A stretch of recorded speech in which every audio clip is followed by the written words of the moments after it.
karabaye ibintu birarangiye muri plus 257 bose birangiye bakiriye agakiza yaratuzigamya gira neza niwe yakoze ibihambaye bose birangiye bakikijwe za mpuzu ngufi kwa kwiparatura kuyo kose kurangiriye mu gakizwa kurangiye yakiriye umwami Yesu nk'umukiza no w'ubugingo bwiwe kesi bakunzi ba Charity TV maze ndabaramutsa muri hose nzeye ko muri munda marembe Elma Love mwarimu ndi muri mood ya bien ndi muri mood ya fresh kabisa nko bisanzwe nko muvyumva yuko ngoma nkora fresh guys banzu kande subscribe huko mzuka ambayo nimekuja nao si wa kuchezea si bintu vyo gutuma umwana ngo aje kurahura guys no fatakanya ufata gatebe abanyarusaku abakundi nkuru mwicare tuyage we talk about Natasha Burundi Natasha Ngendabanka Mrs Naga Mrs Lapakuchena n'agandi menshi ariko no munsi ngo agiye kwitwa nde ko tubona yakijijwe agiye kwitwa nde bimeze gute iyi ni Charity TV atahandi uzoronka exclusive news interviews urusaku rwose aho ruri hose mu nkundo mu kibano kw'abaje abantu no muri showbiz ya plus 257 ni hano gusa utarakora subscribe abaranyarusa hama ndababwire rero uko ibintu byifashe hariya kwa Natasha Ngendabanka hariya kwa Raphael Nyandwi nka manager hagiye gusha koko ibintu bimeze fresh kabisa bimeze neza fatakanya fata gatebe wicare ubanza umviriza kwanza gatoyi ingene Natasha Ngendabanka yakiriye agakiza ati ndamanitse amaboko nkushime ibubafu ni buryo kuko nta wundi atari wewe mushime ibubafu ibubafu minushime ibubafu ndamanitse amaboko nkushime ibubafu ibubafu minushime ni Mrs Lapakuchena Natasha Ngendabanka n'andi mazina menshi cyane mwagiye muramwita la namba la bamba la kulamba la kufyeta la mufyeto n'ayandi menshi ariko no munsi ubona ko yahinduye ishusho y'umuziki wiwe yahinduye ishusho y'ukuntu asanzwe akora ibikorwa byiwe turiko turibaza ati ese Sekira Music yo bayihevye aje kwakira agakiza narige tubona neza ko amakomantere y'abantu benshi cyane bakomeje kuvuga neza yuko atari bwaririmba indirimbo bashika ku mutima nk'iyi mu mwanya igihe indirimbo umaze umwanya kabisa nk'urume rumara nakanya gatoyi cyane ariko ifise comment nyinshi cyane rikikurikiwe n'abantu benshi cyane ndetse kumbuga ngurukana bumenyi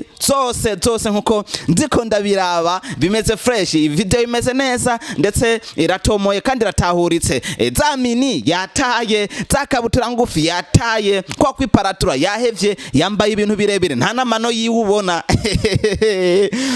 Lapakuchena amazimisi akora ibikorwa bidasanzwe amazimisi atangaza igihugu mu makungu neza cyane ndetse abantu bose bagashima bakavuga ati turafise umuririmvyikazi igihugu cishimira ndetse ciratira akora neza hirya no hino bigashimwa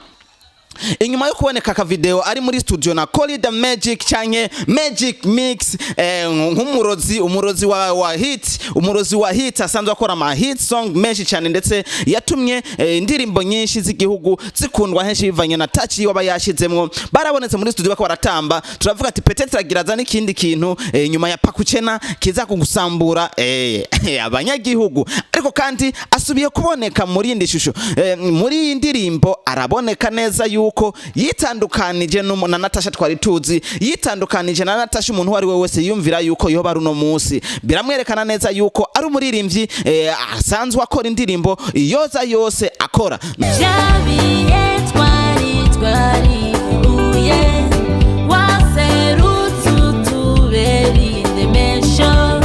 bimwe bavuga ati umurimi mwiza ntacagura isuka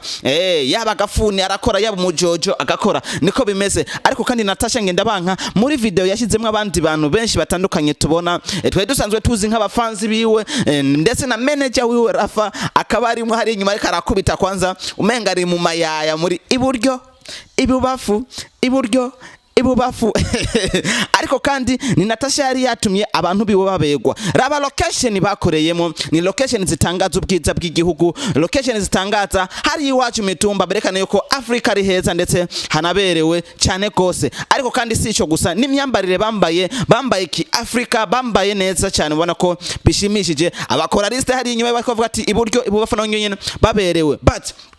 mukunzi w'umuziki ndundi iyi ndirimbo ndibaza neza yuko wamaze kuyibona niba utarayibona naho nyarutse ubunyene wirike kwa Natasha Burundi kugira ngo ubu wa mbere canke ube mu bambere bamaze kuyibona mu bantu 1000 canke 2-3 bo bamaze kuyibona ushikemo hamana utange comment uvuge ati Natasha ngenda banka washa fire kuko numuririmbyi wacu dukwiye kumushigikira. But ese kwa kuntu kugufyeta kwiwe bishe biherera twimure ko Natasha ngenda bankagiye kudukomereza nka gospel nuko mbona benshi bakora mu bimusaba abafana benshi bavuga ati komereza muri gospel niho ushoboreye cyane gusumba handi. Yari Elma Love mwarimu umutaze bw'cyogenda ushikanire exclusive news urabe nawe iyi video hama ugira comment uyitanze ko director Karim Fisto. Fata kanya subire kwanza ndaguhe kwanza wumvirize kwanza gatoyi iburyo ibubafu mushime ibubafu